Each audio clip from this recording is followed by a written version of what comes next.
जय गुरुजी संगत जी, वीडियो को लाइक कीजिए, चैनल को सब्सक्राइब कीजिए और बेल आइकन को प्रेस कर दीजिए, जिससे कि आपको नई वीडियो का नोटिफिकेशन मिल सके। गुरुजी का अनंत अनंत शुक्राना। गुरुजी के चरणों में कोटि कोटि प्रणाम। और गुरुजी की प्यारी प्यारी संगत को जय गुरुजी। सत्संग को शुरू करने से पहले गुरुजी का मंत्र जाप कर लेते हैं। ओम नमः शिवाय। शिव जी सदा सहाय। ओम नमः शिवाय। गुरुजी सदा सहाय। मेरे गुर्दे संबंधी रोग के बारे में 1995 में पता चला। 6 साल बाद मेरे गुर्दों ने काम करना बंद कर दिया और मेरा गुर्दा स्थानांतरण किया गया। मेरे ऑपरेशन से 3 दिन पहले सर्जन ने आकर मुझे बताया कि मेरा रोग ऐसा था कि स्थानांतरण के बाद भी 70% संभावना थी कि मुझे यह रोग दोबारा हो जाएगा। मेरा परिवार और मैं निराश हो गए, पर हमारे पास इसके अतिरिक्त और कोई विकल्प नहीं था। मेरे ऑपरेशन के बाद मैंने चिकित्सक की दी गई हिदायतों का पालन किया, परंतु हर साल मुझे अस्पताल में भर्ती होना पड़ता। साल 2003 में मैं तुर्की में था जब मेरा रक्तचाप बहुत बढ़ गया। मुझे फौरन भारत वापस आकर अस्पताल में भर्ती होना पड़ा। गुर्दे की बायोप्सी से पता चला कि ये रोग दूसरे गुर्दे में भी हो गया था।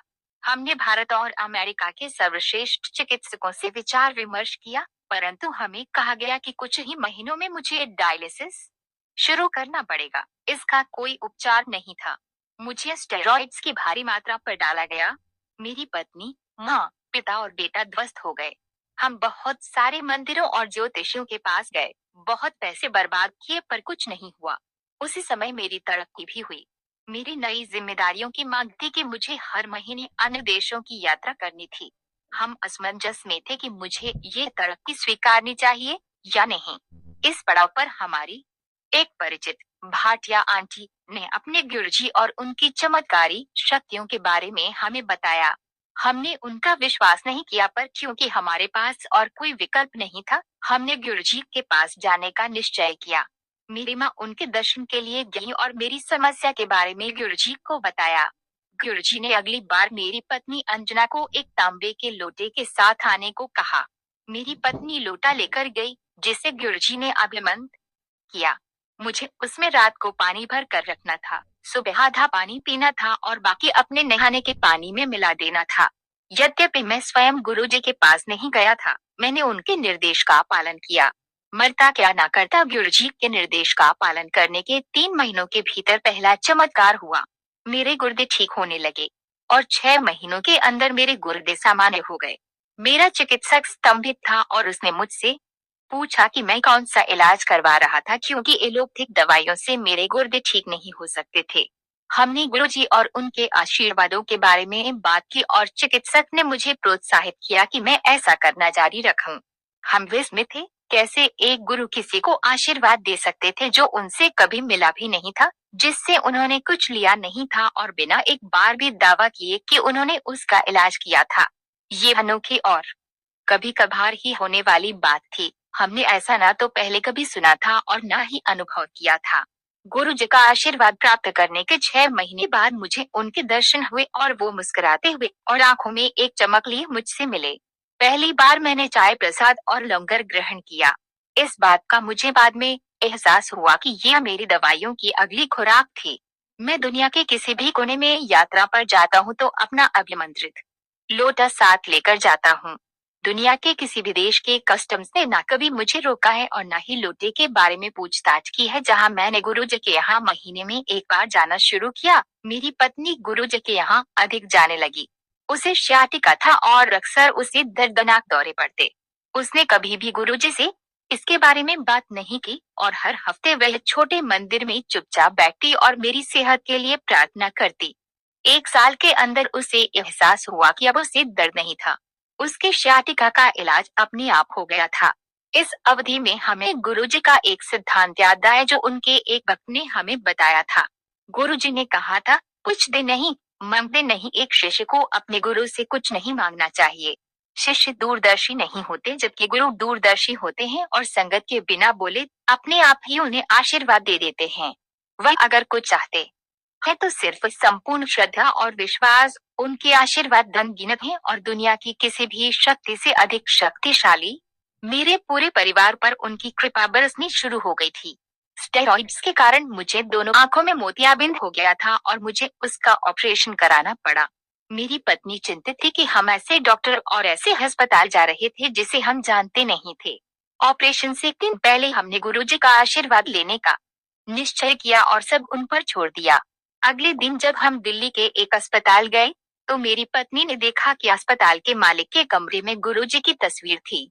अस्पताल के कर्मचारियों ने हमें बताया कि अस्पताल के मालिक गुरुजी के पक्के भक्त थे और पिछली शाम को संगत में थे जब हमने गुरुजी से आशीर्वाद लिया था। गुरुजी ने अपने आप ही उस अस्पताल की ओर हमारा मार्गदर्शन किया जिसे उन्होंने आशीर्वाद दिया था।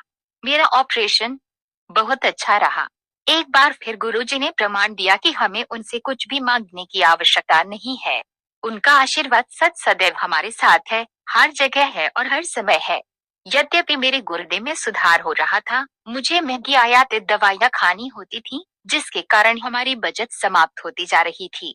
हर हफ्ते गुरुजी की संगत में बैठे हुए हम चिंता करते थे कि कुछ और महीनों में जब हमारी बचत समाप्त हो चुकी होगी तो हम कैसे ये कर्जा उठाएंगे। जब भी हम लंगर के बाद आज्ञा लेते तो गुरुजी हमेशा मुस्कुराते, पर हम कभी भी हिम्मत नहीं जुटा पाते कि उनसे कुछ पूछते। मैंने कुछ साल सेना में काम किया था, पर अब उनसे संपर्क में नहीं था। एक दिन एक बुजुर्ग भूतपूर्व सेना के अफसर ने, जो हमारे घर के पास रहते थे, हमारे घर की घंटी बजाई और हमें कुछ फॉर्म दिए। उन्होंने हमें बताया कि सरकार ने भूतपूर्व सैनिकों के लिए एक नई योजना की घोषणा की थी, जिसके तहत अगर हम अपना नाम लिखवाते तो हमें आजीवन मुफ्त चिकित्सक सुविधा प्राप्त होती। हमने तुरंत सारी औपचारिकताएं पूरी की और कुछ ही समय में हमें मुफ्त दवाइयां मिलने लगी। हमें 4,500 रुपए का शुल्क चुकाना पड़ा, जिससे हमें 20,000 रुपए प्रति माह की दवाइयां आजीवन मिलती। इतने सारे आशीर्वाद इतने कम समय के अंदर। गुरुजी बस अपनी मुस्कुराहट के द्वारा हमसे बात करते। ये कितना दिव्य अनुभव था। क्योंकि हम इंसान हैं, गुरुजी का आशीर्वाद मिलने के प्रतिकूल हम लोग बहुत चिंता करते हैं। हमारी पिछली चिंताएं समाप्त होगी तो अब नई शुरू हो गई थी। मेरी पत्नी मुझे कहती रहती कि अगर मेरे गुर्दे फिर से खराब हो गए तो मेरी नौकरी जा सकती थी। यह संभव था क्योंकि मैं कॉरपोरेट सेक्टर में काम करता था। मैं जिस कंपनी में 17 सालों से काम कर रहा था, वह कंपनी 2005 में किसी और ने अधिग्रहित कर ली। मुझे चुनने का अधिकार दिया गया कि मैं वही काम करना जारी रख सकता था या स्वेच्छा पूर्वक सेवानिवृत्त ले लेता। मैंने जितने साल काम किया उससे बद पृथक्करण वेतन के साथ। इसके बारे में दोबारा सोचे बिना हमने रुपए लेने का निर्णय लिया और हम जितना सोच सकते थे, हमें उससे कहीं अधिक मिला। इस रकम से मेरी पेंशन की भरपाई हो गई। मेरी और एक चिंता थी कि मेरे गुर्दे की समस्या के साथ मुझे नौकरी कैसे मिलती। नई कंपनी में काम शुरू करने से पहले मेडिकल जांच के समय मेरी समस्या का उन्हें पता चल जाता। गुरुजी के आशीर्वाद से मेरे पास 2 नौकरियों के प्रस्ताव आए, जिसमें से मैंने एक चुना। नई कंपनी में काम शुरू करने से 1 महीना पहले मेरी मेडिकल जांच हुई और मैंने नई कंपनी में अपनी मेडिकल रिपोर्ट दे दी। उस रिपोर्ट में मेरे गुर्दे की समस्या, रक्तचाप और मैं जो दवाइयाँ खाता हूँ, उस सब की पूरी सूची थी। मुझे पूरा यकीन था कि वो कंपनी अपनी नौकरी का प्रस्ताव रद्द कर देगी, पर हैरानी की बात है कि मुझसे कोई सवाल नहीं पूछेंगे और मैंने नई कंपनी में काम शुरू कर दिया। काम शुरू करने के 3 महीने बाद मैंने संबंधित व्यक्ति से अपनी रिपोर्ट के बारे में पूछा कि क्या उसने मेरी रिपोर्ट पढ़ी थी और उनको मेरी रिपोर्ट ठीक लगी। उस व्यक्ति ने जवाब दिया कि जब मैंने रिपोर्ट प्रस्तुत की थी वे यह बहुत व्यस्त था और उसे वह पढ़ने का समय ही नहीं मिला था। एक और चमत्कार हो गया था। संगत के लिए गुरुजी के आशीर्वाद अनंत हैं। वह हमें अच्छी सेहत, अच्छे रिश्ते, सुदृढ़ वित्तीय स्थिति और अन्य सब कुछ का आशीर्वाद इतने प्रेम भरे गुरुजी रूप में देते हैं। हम कितने भाग्यशाली हैं कि हम गुरुजी के रूप में स्वयं भगवान शिव की शरण में हैं।